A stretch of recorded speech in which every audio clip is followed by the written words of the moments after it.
Hi there guys, welcome to another episode of the Cover Zero Show with me, your host Simon Conboy, continuing on with my franchise reviews for the last decade, 2006 through 2017.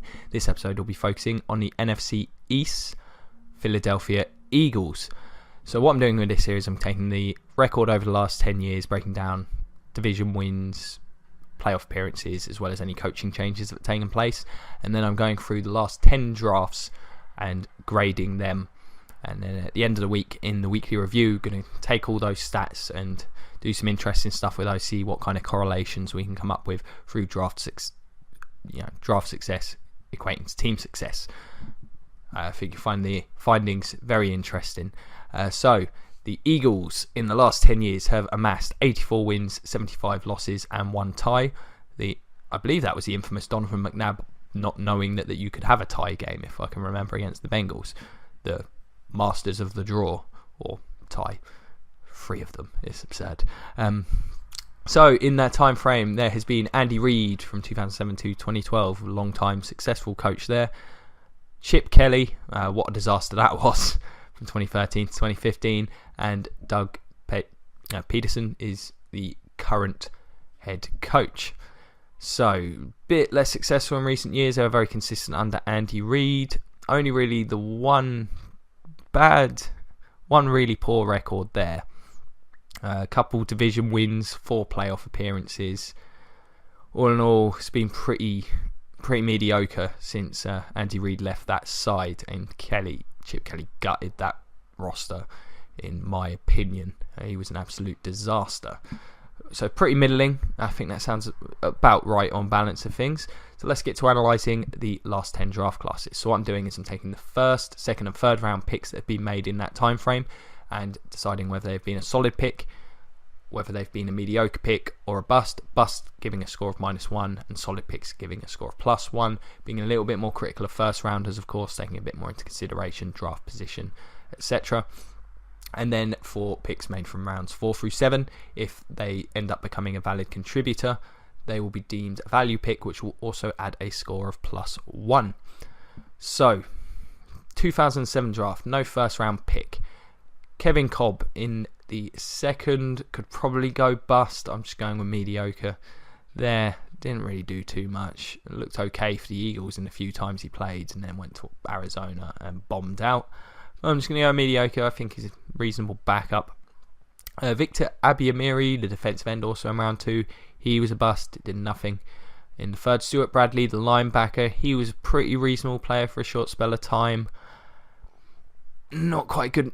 Maybe should be a solid, but I'm not going to give it 1. I don't think he quite reached that level, but was a reasonable pick. Tony Hunt, a running back, in round 3. Don't remember him at all. He was a bust. And in the 5th, Brent Selleck, the tight end. He's been pretty good value for a 5th rounder for the team. Moving on to 2008. Again, no first rounder. Andy Reid really liked trading down. Trevor Laws, the defensive tackle, in round 2. He was a bust. Didn't really do anything.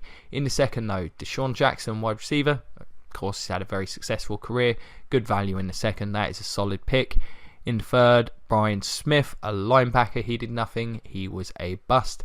And in the 4th round, Quintin Demps, the defensive back. He's had a perfectly reasonable NFL career, particularly for a 4th rounder. He goes down as a value pick. Moving on to 2009. Finally, a first rounder. Jeremy Maclin with the 19th overall pick. He's been a solid wide receiver his entire time in the league. It's a good pick. That goes down as a solid. In the second, an absolute home run with LaShawn McCoy. Been one of the best running backs in the league ever since he was drafted. Couple of all-pro teams now applying his trade over in Buffalo. Great pick. And in the 7th, Moise Foku, who's got a cool name and is also pretty good value. Not great by any means, but value. Also, I like the name. So, 2010 draft. First round, Brandon Graham. Really, really good player. Flies under a lot of, under the radar. Doesn't necessarily get big sack numbers, but plays the run well. Gets a lot of pressures. He was a 13th pick. He's been solid. In the second, Nate Allen, the safety. I think he's been one of the poorest starting safeties whenever he's been starting in the league, which has been far too much. He's a bust. In the third, Daniel Taylor-Scheim, defensive end. He was a bust. Did nothing. A couple of value picks, though. In the 5th, Riley Cooper. Obviously a bit controversial due to his incident. Pretty good player though, good value in the 5th round. And Telvin Coleman, the defensive back, I believe it's Telvin. Either way, Kenyon Coleman, he's been a good player. It's good value in the 7th there. Moving on to 2011, Danny Watkins. I remember that, the 27-year-old guard or something like that, former firefighter. He was an absolute bust. Picked in the late 20s, I think 26th. Either way, a bust, regardless of where he was picked. Frankly, in the 2nd, Jaquan Jarrett, defensive back. He was also a bust. In the 3rd, Curtis Marsh, another defensive back. He was also a bust. This one would have been in the running in the Friday episode. I'm going to go through my 10 favourite and my 10 least favourite. But the pick of Jason Kelsey, the centre, very good player. In the 6th, as a great value pick, probably salvages them from making that list. Moving on to the 2012 draft, we've got first rounder Fletcher Cox with the 12th overall pick, one of the best defensive linemen in football right now. He's been a great pick, very solid. Michael Kendricks, the linebacker, he's a solid football player. That also gets a solid 2nd rounder Vinnie Curry, the defensive end. I think he's a pretty good rotational player, maybe not an every down guy, but not going to grade that either way. I think they've got reasonable production from him. And in the 3rd, Nick Foles. Again, he's currently their backup again. Can play a little bit. Good backup to have. No, I'm not going to say it's solid or a bust there. He's okay, I suppose. Moving on to the 2013 draft, we've got Lane Johnson, one of the worst draft classes of all time, by the way. Lane Johnson with the 4th overall pick. Yeah, he's rock solid. Really good tackle, one of the best tackles in football. So that was a great pick, especially considering how bad the rest of that top 10 panned out. In the 2nd, Zach Ertz, the tight end. He's developed into a solid player, so good job there. And in the 3rd, Benny Logan, the nose tackle. He's a really good player. He'll now be playing for Kansas City. So they did a great job in that draft. This one could even qualify for the 10 best. That's 3 really good picks in a row. The 2014 draft. Now, I'm being a bit more lenient with the last 3 drafts, of course. Some of these players haven't been in the league long. There'll be a lot more sitting on the fence. A lot of these players haven't. It's hard to determine at this point in time whether they were busts or not.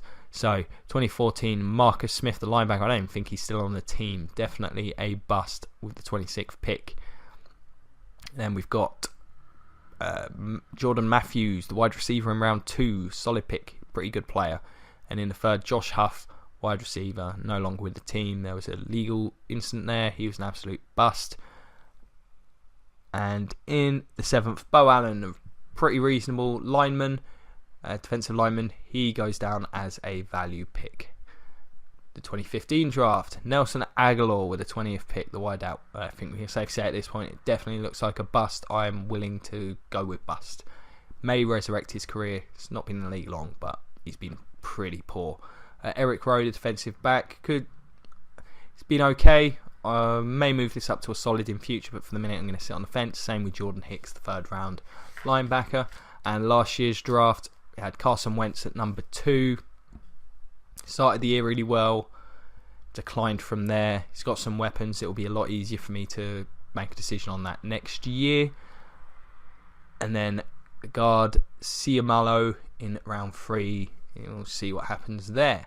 So overall, a bit of a mixed bag from the Eagles. They've done a great job getting value, 7 value picks, and some of them very, very good players over the years.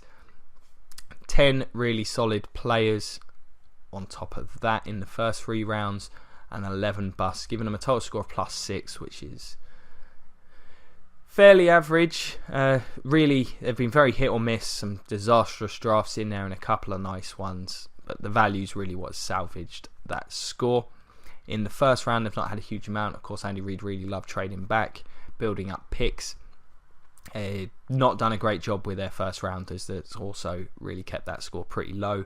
4 busts, 3 of them solids, and I'm undecided on Wentz. That's a really poor record there.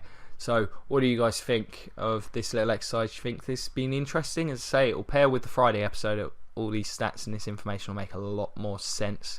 I hope you enjoyed sort of going through these players with me. Probably threw up some names you don't remember. Anyone you think I've been too harsh on? Anyone you think I've been too kind to? let me know, whether it's down below in the comments section via the Cover Zero Facebook page or the Cover Zero Twitter. I'll do my best to get back to absolutely everyone. I've really enjoyed doing this series so far. I hope you've enjoyed watching them. If you have, please check out more episodes, like, share, subscribe, all that good stuff. And if you could check out the Patreon as well, that would be cool. It's been an absolute pleasure. Definitely check out Friday's episode. And as always, go Bucks.